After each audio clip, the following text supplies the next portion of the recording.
بسم اللہ الرحمن الرحیم والصلاة والسلام علی سید المرسلین خاتم الانبیاء والنبیین وعلی آلہ واصحابہ واہل بیتہ وبارک وسلم کما تحب وترضى عدد ما تحب وترضى۔ محترم حضرات،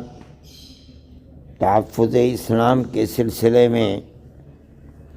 جو حضرات پروگرام کر رہے ہیں اور اس سلسلے میں اکائیوں کو جمع کر رہے ہیں، میرے لیے دل سے ان حضرات کی مساعی کی قبولیت کے لیے دعا نکلتی ہے، اور میں سمجھتا ہوں کہ ان دنوں کے اندر جب کہ طرح طرح کے فتنے نبی کریم علیہ الصلاۃ والسلام کی ختم نبوت کو چیلنج کرنے والے ابھر رہے ہیں، اور اسی سے ملے جلے یہ بھی فتنے ہیں کہ اسلام کو صحیح نہ جاننے والے اور ہمارے ملک کے اندر کسی دوسرے مذہب کے ماننے والے آقائے نامدار حضرت محمد صلی اللہ علیہ وسلم پر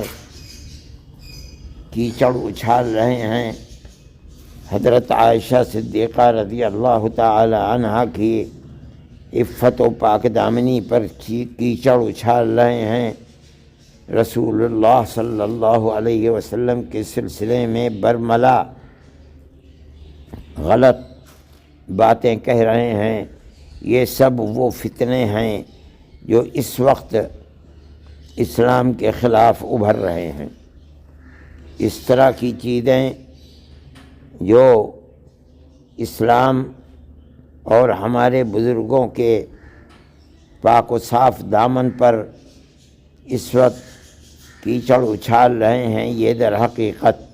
وہی فتنے ہیں کہ جو قرب قیامت کے اندر ظاہر ہونے والے تھے، اور جناب رسول اللہ صلی اللہ علیہ وسلم جو قیامت کی اولین علامت ہیں،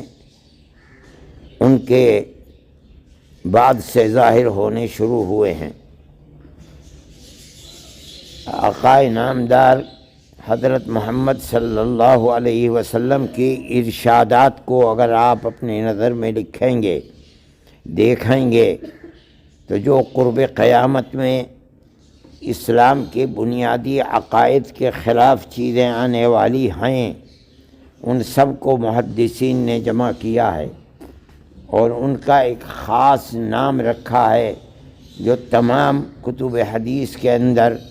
کتاب الفتن کے نام سے جانی پہچانی جاتی ہے۔ اس کا مطلب یہ ہے کہ آج سے کم و بیش 1200 سال پہلے جب ہمارے اکابر علماء نے حدیث کی کتابوں کو ترتیب دیا ہے، تو ان حقیقت کے خلاف جو فتنے ظاہر ہونے والے تھے، سب سے پہلے انہوں نے اس کو فتنوں کا نام دیا، اور اپنی ابواب کے اندر اسی نام سے ان اسلامی اصول اور خبروں کے خلاف جو چیزیں ظاہر ہوں گی، ان کا نام کتاب الفتن میں رکھ کر کے ایک خاص نام دیا ہے، یعنی وہ فتنے ہیں جو قرب قیامت میں ظاہر ہوں گے۔ نبوت سے متعلق عقیدہ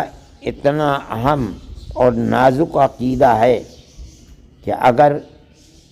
کسی سچے مدعی نبوت کا انکار کر دیا تو ایمان جاتا رہتا ہے، اور اگر کسی جھوٹے مدعی نبوت کا اقرار کر لیا تو ایمان چلا جاتا ہے۔ آج کل جو مدعیین نبوت کے سلسلے شروع ہو رہے ہیں، اور ان کو قبول کرنا، یہ در حقیقت اس جہالت کی بنیاد پر ہے کہ جو نبی کریم علیہ الصلاۃ والسلام کے ارشادات اور قرآن یعنی اللہ کے فرمودات کو نہیں جانتے۔ اپنی جہالت کی بنیاد پر جب بھی کوئی مدعی نبوت کھڑا ہو جاتا ہے، لوگ یہ سمجھتے ہیں کہ یہی حقیقت ہے، لہذا اسی کے پیچھے چلو۔ کوئی مہدی موعود کا دعویٰ کرنے لگتا ہے تو لوگ اسی کو صحیح سمجھنے لگتے ہیں اور اس کے پیچھے چل پڑتے ہیں، حالانکہ اسلام مذہب ایسا مذہب ہے کہ جس کی صداقت کی طرح دنیا کا کوئی مذہب صداقت کو پیش نہیں کر سکتا ہے۔ لوگوں کو چاہیے کہ وہ پہلے قرآن اس سلسلے میں کیا فرماتا ہے اس کو سمجھیں، اور نبی کریم علیہ السلام کیا ارشاد فرماتے ہیں اس کو سمجھیں، لوگوں سے پوچھیں، اور پھر وہ لوگ جنہوں نے بغیر کسی واسطے کے نبی کریم علیہ السلام سے علم دین اور اسلام کو لیا ہے اور سیکھا ہے، ان صحابہ کرام رضوان اللہ علیہم اجمعین کے ارشادات و فرمودات کو سیکھیں تو ان کے سامنے چیز دودھ کا دودھ اور پانی کا پانی سامنے آ جائے گا۔ لیکن جہالت خود ایک فتنہ ہے جو قرب قیامت کے اندر ظاہر ہوگا۔ آپ لوگوں نے حدیث میں پڑھا ہوگا کہ اللہ کے نبی نے ارشاد فرمایا ہے، یرفع العلم ویظہر الجہل، علم اٹھ جائے گا۔ یہاں علم سے مراد علم نبوت ہے، نبی کریم علیہ السلام کے واسطے سے جو علم ہم تک پہنچا ہے یہ اٹھ جائے گا، اور جہالت کا دورہ ہوگا۔ اس کا مطلب ہے کہ جاہل آدمی سے جس طریقے کے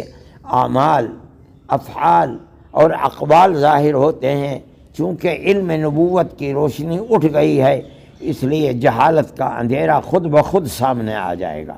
یہی وہ صورتحال ہے جو اس وقت سامنے ہے، اور آنے والے دنوں کے اندر اس سے زیادہ خطرناک چیلنجز ہوں گے جو ہمارے اور آپ کے سامنے آئیں گے۔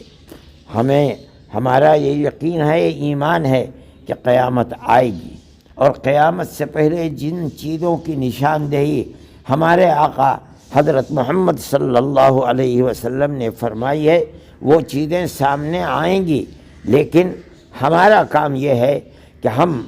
طاقت بھر جتنی ہم سے وہ محنت اور کوشش ہو سکتی ہے ہم جہالت کو دور کرنے اور نبی کریم علیہ السلام کی طرف سے آئے ہوئے علم نبوت کو باقی رکھنے کی کوشش کریں۔ اگر ہم کوشش کرتے رہیں گے اور اس کے لیے تن من دھن لگاتے رہیں گے تو ہمیں توقع ہے کہ کل قیامت کے دن ہمیں یہ سرخ روئی ہوگی اور ہمارا شمار انشاءاللہ ان لوگوں میں نہیں ہوگا جو جہالت کا پرچار کرنے اور جہالت کو بڑھانے کے ذمہ دار ہوں گے۔ اس لیے میں آپ سب کو مبارکباد دیتا ہوں، کوشش کرتے رہنا چاہیے تا بمقدور، چاہے اس کا نتیجہ کچھ بھی ہو، چاہے کتنے ہی فسادات ہوں، چاہے کتنے ہی مشاکل کو اٹھانا پڑے، ہمارا فرض یہ ہے کہ ہم علم نبوت کے نہ اٹھنے کی کوشش کریں اور جہالت کے عام نہ ہونے کی کوشش کریں۔ اللہ تعالی ہمیں اس کی تاب مقدور کوشش کرنے کی صحیح فرمائے، اور ہمیں علم نبوت کے پھیلانے والوں کے اندر ہمارا اللہ شمار فرما لے، اور جہالت کو دور کرنے کی کوشش کرنے والوں میں اللہ تعالی ہمیں شمار فرما لے، تو ہم یہ سمجھتے ہیں کہ ہماری دنیا بھی آباد ہوگی اور ہماری آخرت بھی آباد ہو جائے گی۔ میں آپ حضرات کو دل کی گہرائیوں سے مبارکباد دیتا ہوں، اور اس کے لیے کوشش کرتے رہیے، جو ہو سکے وہ کوشش کیجیے، اور اس نیت کے ساتھ کوشش کیجیے کہ اللہ تعالی قیامت کو دور سے دور فرما دے اور علم نبوت کو زیادہ سے زیادہ عام فرمائے اور جہالت کو دور فرمائے۔ حدیث کے اندر یہ فرمایا گیا ہے نبی کریم علیہ السلام نے کہ جب تک اللہ دنیا کے اندر ہوتا رہے گا قیامت نہیں آئے گی۔ ہم جب تک اس علم نبوت کو پھیلاتے رہیں، اللہ کی ترغیب دیتے رہیں، ہم اس میں جتنے کامیاب ہوں گے اور جتنی کوشش کرتے رہیں گے، قیامت دور سے دور تر ہوتی رہے گی اور جہالت فنا ہوتی رہے گی۔ اللہ تعالیٰ آپ سب کو زیادہ سے زیادہ کوشش کرنے کی توفیق عطا فرمائے۔ میں آپ کے ساتھ ہوں، اگرچہ اپنی پیرانہ سالی کی بنیاد پر وہاں نہیں حاضر ہو سکا، لیکن میں یہیں بیٹھ کر آپ سب کے لیے دعا گو ہوں۔ اللہ آپ کی مساعی جمیلہ کو قبول فرمائے اور دن بدن آپ کے اندر قوت عطا فرمائے، اور جو کام آپ کر رہے ہیں اللہ قبولیت سے سرفراز فرمائے۔ وصلی اللہ تعالی علی خیر خلقہ سیدنا محمد وعلی آلہ واصحابہ اجمعین۔